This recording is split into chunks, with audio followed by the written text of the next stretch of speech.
we got Trump in the Bronx. We got Trump in the Bronx right now. It's going crazy all over everything, and it is throwing everything out of whack, even some of the organization of this show. But let's take a look and a listen at this piece of his campaign speech today. Trump in the Bronx. Take a look. Never seen before, frankly. I think we can do that too. We're going to be helping them a lot, much more than anybody would expect. It doesn't matter whether they're Democrats or Republicans, because this is about our city and our country, and it's really about the people. And in this case, the people of New York City, New York State. We're going to make you very, very happy. And Biden can't do it. He doesn't know he's alive. You know, see all the stairs here? Stare, two of them behind me, one in the middle. When he's finished with his 2.5 minute, do you ever watch a speech? They last for about 1.5 minutes. When he's finished with his speech, he can never find the stairs. He can never find the stairs. And when he does, it's not a pretty picture either. Thank goodness the Secret Service, they come up and they guide him off. No, this is not what we need. When you see President Xi of China, when you see Kim Jong-un of North Korea, when you see Putin and you see all of these people, they're at the top of their game, whether you like it or not, and they can't believe that this has happened to the United States. We have lost respect all over the world. We were the most respected country in the world 4 years ago. We were respected more than our country was ever respected 4 years ago. And now we're being laughed at. We're like a joke. And that's not going to happen. That's not going to happen. We're going to do whatever. So there's a little bit.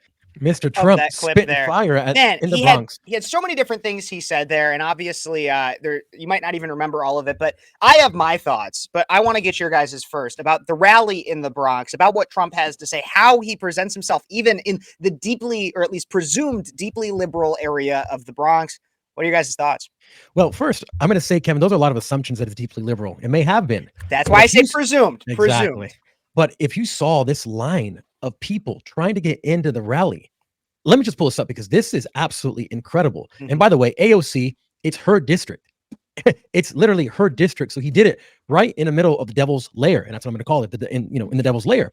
But the worst bartenders in America. The worst bartenders in America. So bad they got to run for Congress because they can't make a vodka cranberry. But she posted, there's going to be rain. God is good. Thank God it's going to be raining. And then I don't know who posted. Oh, Live the TikTok posted this. Yep. Let's take a quick look at this. This is one of her rallies. So there's two things. First, full screen it. Full screen that. Okay. So I'm looking at. Now that's quite a rally. So there's two things.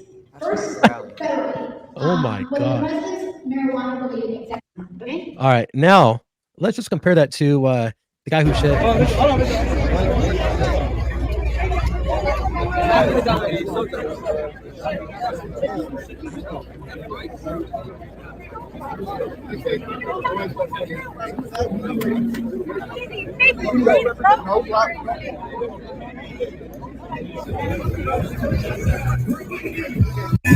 Anyway, this goes on for like a minute. It was last I saw something like 30,000 people, which is just insane. Right. Well, and the difference between AOC and Trump is Trump doesn't have to worry about half the crowd shouting ceasefire in Gaza. So he doesn't have to worry about half the crowd not even listening to him to begin with. AOC's got all those people in mass, but if she had that building full, it probably would have been full of protesters, people that really weren't there to support her, but were there to shout, hey, what's going on? How come you're not voting for this ceasefire here? It's just like you said, it was presumed liberal. I wanted to point out that the congressman from District 15 in New York was trying to race bait a little bit by saying hey, most of those people aren't from the Bronx. They're coming from outside of the Bronx. They're going in. And I don't know that that's necessarily true because I saw a lot of minorities there and people that arguably are from the Bronx at this event. And there's even this Puerto Rican that got up on stage and made this endorsement, even though he had broken English. Yeah, absolutely. Well, and even along with that, if you notice, the thumbnail that I made for this video has a sign that says New York hearts Trump. The thing is, yeah, sure, maybe there's some people from New Jersey, from surrounding states, or they're not even necessarily from the Bronx, but they're coming in from New York. The thing is New Jersey, where Trump had a record-breaking political rally, traditionally liberal. New York, where Trump is now having a record-breaking rally, traditionally liberal. When you look at these rallies themselves, sure, maybe they're not from the specific locality, but people are showing up in droves to see. Well, here's the thing is that they live in New York, and maybe some Jersey people trickle in as they always do. Sorry, shout out to New Jersey, but you do trickle in. But these are people who went, they all had their hats on. You had rappers that are from presumably the Bronx, or else I don't know why they would have brought them up. going up there, giving Trump shout outs. And he had a masterclass in rally because he did something incredibly interesting. Is he said, "Can I take a break from politics? I'm so tired." He said, "I'm OD'd on politics." He said, "Can I give the young people some help? I want to talk to the young people. I used to do this 6 minutes." And he gave some really good advice about, if you want to get into business, pick a business that is easy to get into. He says, one of the things I've seen, it's so sad, is when people that have so much talent go into a business that's extremely hard and don't succeed. Go into a business that's easier. He gave some really good information to young people, which I think really need it. Yeah, no, absolutely. And along with that, there's even another big thing that I really noticed when it comes to this rally. And I want to bring that clip on that we started this with. And Fabian, I'll need your help in making sure that we organize clips and everything. But I wanted to bring this back up just because I want to show you guys, and I'm going to mute it and just like play for like a few seconds, just because what I noticed in this was not what Trump said, was not Trump. It wasn't Trump. I'll be honest. 2.5 minutes. Do you ever watch the speech? Sorry, I didn't mute it, but here we go. What I noticed with all of this is, look, you can see my mouse. Yeah. So 1, 2, 3, 4. See all those phones that are out there filming him right now? Right. So of course, the majority of the footage that we get that's going to be circulating from this rally is going to be from Fox News, from News Nation, from Newsmax, from all these different, even Daily Wire or Laura Loomer or whoever. That's where a lot of it's going to be circulating from. But you want to know how you reach every crevice? You want to know how you get in between the cracks and you really get people to vote? And to vote for Donald Trump, and you get the people that would not traditionally vote, is when they get this video from their friend, right, from the Bronx. And this is what Donald Trump has been so good at, is he can connect and control the media. When I say control the media, not just Fox News, not just MSNBC, CNN, Washington Post, all your lamestream bullcrap. No, he can control your average person. Right. In terms of the media that they consume, where they send us to. These are going to go through messages, through Snapchats, through Snapchat stories, through Twitter, through Facebook, through all of our social medias. And it's happening, and you can see it. There is at least a dozen phones right there. There's a dozen videos that's going to go. If each of those go to at least one person that wasn't at that rally, that goes to 24 people. And then that gets shared, and that gets shared, and that gets shared. And that's called exponential growth, everybody. And that's how we win in 2024. Well, I was going to say this. People will make statements like, oh, that proves that the 81 million votes wasn't real. Yes, it was real, but I think the person that got those 81 million votes was Donald Trump and not Joe Biden. Absolutely. Well, the thing is, especially if you're from New York, right? New York has a preponderance of being straight shooters, right? Everyone knows, talk straight to me, don't try to BS me, because it's not going to work. You live in too small of a city for the amount of people that are there, even though New York's a massive city. I mean, there's a lot of people there. So the closer you are in proximity to other people, the faster you have to get around them. So you tend to be more short fused, straight to the point. I need to get there, move out of my way. Right. Donald Trump, this is his city. He was born there. He's lived there all of his life, most of his life. And he knows how to speak to New Yorkers. And he said something incredibly important. He said, Joe Biden's speeches are like 2 minutes and then he has to leave. In 2 minutes, you really can't get a sense of, do I like this guy? Is he real? Is he talking to me? Is he talking to me, not just at me?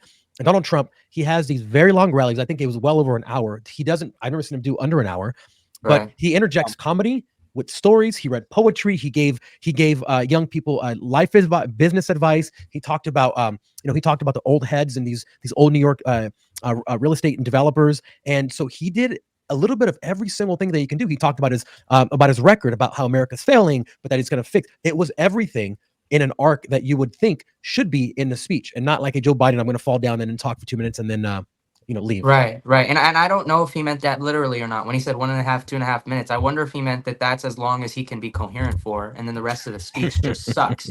Because like 1.5 to 2.5 minutes, it sounds like Biden's doing great. Like there are some times where I listen to him and he sounds pretty coherent for a moment in time.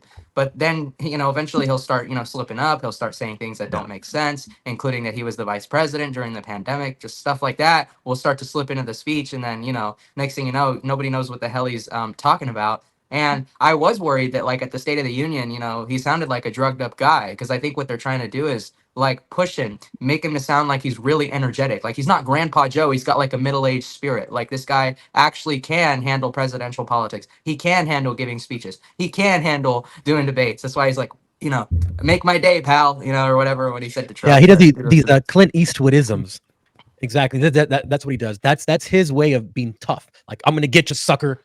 Yeah. So I'm like, come on, it's all what are you, fake, 100 years old?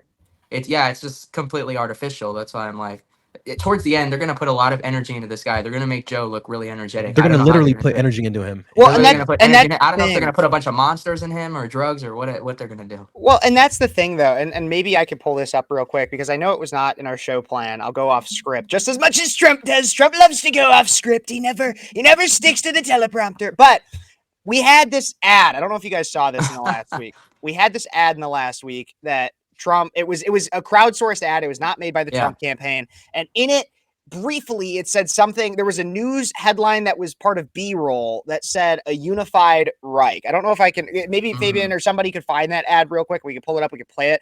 But the point of what I want to talk about with it is now all the Democrats are on this and they're like, and not even just Democrats, progressive lefties, anybody who's just anti-Trump, even like Nikki Haley Republicans are like, oh my God, Trump is literally Hitler. He has this thing that says unified Reich. You look into the news article that's in the B-roll. It's actually from World War I. Has nothing to do with Nazism, with a Hitler-esque Reich. No, it has nothing to do with any of that. But they're all like, oh, well, Reich has to do with Nazis, so it must mean that Trump is a Nazi, blah, blah, blah, blah, blah. And this is the problem for Trump and the benefit for Joe is that I guarantee you the vast majority, the ladies of The View, the MSNBC reporters did not watch this entire ad, whatever it was. I got to be honest. They did not watch the entire ad.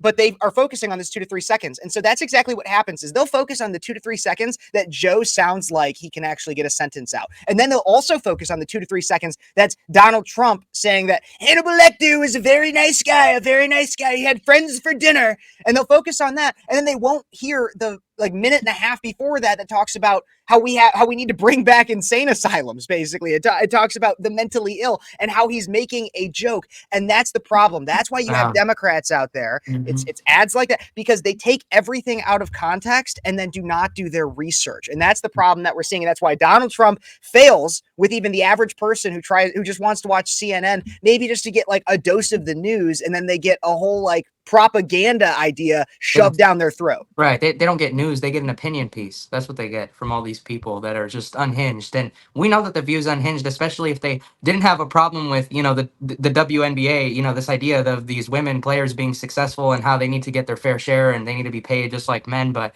once Caitlin Clark comes in, views go up, more people are in the stands, more people are supporting women's basketball, then it's a problem, because she's bringing them because she's got pretty privilege and because she's white. They wouldn't have had an issue if it was a black player bringing all of that. But honestly, they should support women in general. They should stop with this identity politics, because that's what it is when they're basing it on, she's bringing it on because they're white, and just it's ridiculous. You're absolutely right. They have no credibility when it comes to other topics. You're eating into the quick hits, so let's make sure that we don't need it, because you're gonna have to learn what the quick hits are. That'll be one that we talk about, everybody, previewing that. But we do want to make sure we give a great shout out to our sponsors. So Fabian, do you have that queued up? Yeah, let's actually go to commercial for a second, gather our wits, and then we're going to come back because we're going to talk about a very important bill that just passed in the House. We'll be right back after this.